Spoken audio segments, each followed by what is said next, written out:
జాతీయవాద జర్నలిజానికి అసలైన వేదిక నేషనలిస్ట్ హబ్ ని సబ్స్క్రైబ్ చేసుకోండి. నోటిఫికేషన్స్ కోసం బెల్ ఐకాన్ పై క్లిక్ చేయండి. నమస్తే, వెల్కమ్ టు నేషనలిస్ట్ హబ్. పాకిస్తాన్లోని రెండో అతిపెద్ద navy air station PNS Siddiq పై దాడి జరిగింది. పలువురు తిరుగుబాటుదారులు తుపాకులు బాంబులతో స్థావరంపై విరుచుకుపడ్డారు. వెంటనే అప్రమత్తమైన సైనికులు పోలీసులు ఎదురుకాల్పులు జరిపారు. 4 తీవ్రవాదులను హతమార్చారు. ఎయిర్ స్టేషన్ కు మాత్రం ఎలాంటి నష్టం జరగలేదని అధికారులు వెల్లడించారు. ఈ స్థావరంలో చైనాకు చెందిన డ్రోన్లను పెద్ద ఎత్తున మోహరించినట్లు సమాచారం. ఈ దాడికి బాధ్యత వహిస్తూ బలూచిస్తాన్ లిబరేషన్ ఆర్మీ ఓ ప్రకటన విడుదల చేసింది. తమ కాల్పుల్లో డజన్ మంది పాకిస్తానీ బలగాలు మృతి చెందినట్లు తెలిపింది. పాకిస్తాన్ సైన్యం మాత్రం దీనిపై ఇప్పటివరకు ఎలాంటి అధికారిక ప్రకటన విడుదల చేయలేదు. వారం రోజుల్లో ఈ ముఠా ఈ తరహా దాడికి యత్నించడం ఇది రెండోసారి. మార్చి 20న గ్వాదర్ పోర్టుపైన ముష్కరులు దాడికి పాల్పడ్డారు. ఈ ఘటనలో భద్రతా బలగాలు 7గురిని హతమార్చాయి. బిఎల్ఏను పాకిస్తాన్ సహా అమెరికా, యూకే ఉగ్ర సంస్థగా గుర్తించాయి. తుర్భత్తులో ఉన్న పిఎన్ఎస్ సిద్దిక్లోకి ప్రవేశిస్తుండగానే తిరుగుబాటుదారులను గుర్తించి మట్టుబెట్టామని అక్కడి అధికారులు తెలిపారు. పాకిస్తాన్లోని అతిపెద్ద ప్రావిన్స్ గా పిలిచే బలూచిస్తాన్ అనేక కొండలతో కూడిన ప్రాంతం. స్వాతంత్ర్యం కోసం ఇక్కడ అనేక గ్రూపులు కొన్నేళ్లుగా తిరుగుబాటు చేస్తున్నాయి. చైనా, పాకిస్తాన్ ఎకనామిక్ కారిడార్ ప్రాజెక్టులను ఈ గ్రూపులు తీవ్రంగా వ్యతిరేకిస్తున్నాయి. ముఖ్యంగా బిఎల్ఏ వేర్పాటువాద సంస్థ చైనా పెట్టుబడులను తీవ్రంగా వ్యతిరేకిస్తుంది. బలూచిస్తాన్లోని గ్యాస్, ఖనిజ వనరులను చైనా, పాక్ దోపిడీ చేస్తున్నాయని ఆరోపిస్తోంది. చైనా, పాకిస్తాన్ ఎకనామిక్ కారిడార్లో భాగంగా ఇక్కడి గ్వాదర్ పోర్టు, ఇతర ప్రాజెక్టుల అభివృద్ధిలో చైనా పాలు పంచుకున్నాయి. అయితే 2015లో ఏర్పాటు చేసిన ఈ కారిడార్ను రెండు దేశాలు గేమ్ చేంజర్గా ప్రకటించాయి. వాస్తవానికి ఈ ప్రాజెక్టుకు 2008లోనే పునాది పడింది. ఈ ప్రాజెక్టును పాకిస్తాన్ ద్వారా తన ప్రయోజనాలకు వాడుకునేందుకు చైనా వేసిన ప్రయత్నమని నిపుణులు చెబుతున్నారు. ఈ కారిడార్లో చాలా భాగం పూర్తయింది. ఇంకా పనులు జరుగుతున్నాయి. మధ్యలో కొన్ని ఆర్థిక సమస్యలు వచ్చాయి.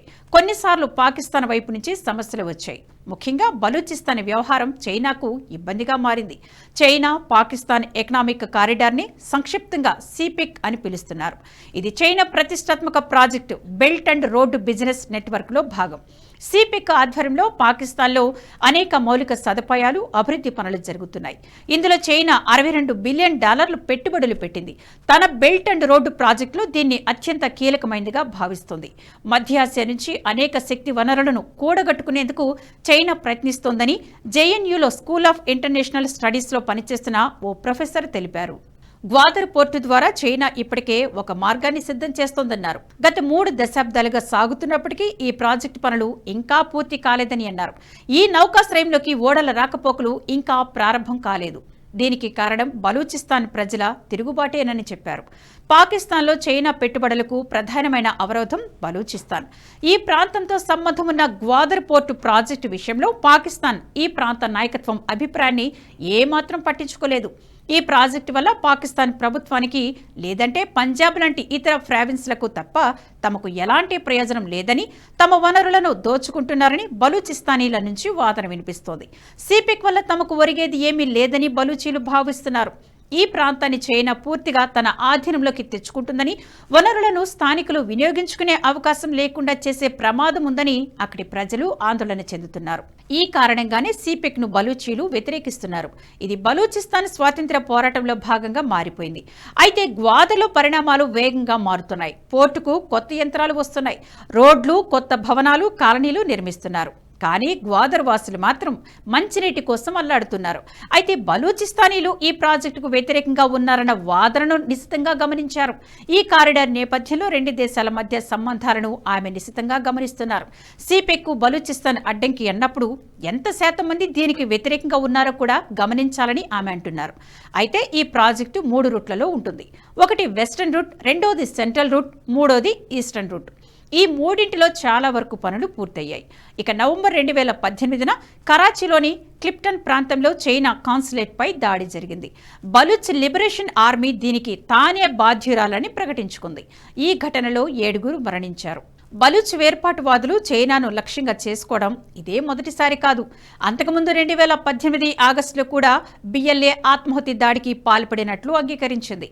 పాకిస్తాన్లో ఈ ప్రాజెక్టును రక్షించడానికి ప్రత్యేక సైన్యాన్ని కూడా సిద్ధం చేసింది చైనా. ఒక దేశం మరో దేశంలో తన పెట్టుబడులను రక్షించుకోవడానికి సైన్యాన్ని ఏర్పాటు చేయడం ఇదే మొదటిసారి. అయితే చైనా ప్రతిపాదనను పాకిస్తాన్ కూడా అంగీకరించింది. స్పెషల్ సెక్యూరిటీ డివిజన్ అని పిలిచే ఈ సైన్యం చైనా ప్రజలను, చైనా వస్తువులు, ప్రాజెక్టులను రక్షించడానికి అక్కడ సిద్ధంగా ఉంది. చైనాపై బలూచ్ వేర్పాటువాదులు ఆగ్రహం వ్యక్తం చేయడానికి ఇది కూడా ఒక కారణం. బలూచ్ వేర్పాటువాదులు సెపిక్ను అడ్డుకుంటున్న మాట వాస్తవమేనని, అయితే అదొక్కటే ప్రాజెక్టు ఆలస్యానికి కారణం కాదని ఆక్స్ఫర్డ్ రీసెర్చ్ ఫౌండేషన్కు చెందిన వారు అన్నారు. వివిధ కారణాలతో ప్రాజెక్టు ఆలస్యమవుతుందని అభిప్రాయపడ్డారు. ఈ ప్రాజెక్టులో భాగమైన కొన్ని అంశాల్లో మార్పులు చేర్పులు చేపట్టాలని పాకిస్తాన్ కోరుకుంటుంది. దీనివల్ల ఇబ్బందులు ఎదురవుతున్నాయి. రెండు దేశాల మధ్య ఒప్పందం పూర్తి కావడం లేదు. బలూచ్ తిరుగుబాటును ఎలా ఎదుర్కోవాలో ఇరు దేశాలకు మొదట ఒక ఆలోచన ఉందని, అందులో భాగంగానే సైన్యం కూడా ఏర్పాటైందని కూడా చెప్పారు. ఈ వీడియో మీకు నచ్చినట్టయితే లైక్ చేయండి, 10 మందికి షేర్ చేయండి. అలాగే కామెంట్ల రూపంలో మీ అభిప్రాయాలను మాతో పంచుకోండి. Nationalist hub group of channels ను సబ్స్క్రైబ్ చేసుకుని తెలుగునాట జాతీయవాద జర్నలిజాన్ని ప్రోత్సహించండి. ఈ వీడియో కింద ఉన్న బెల్ ఐకాన్ పై క్లిక్ చేయడం మర్చిపోవద్దు.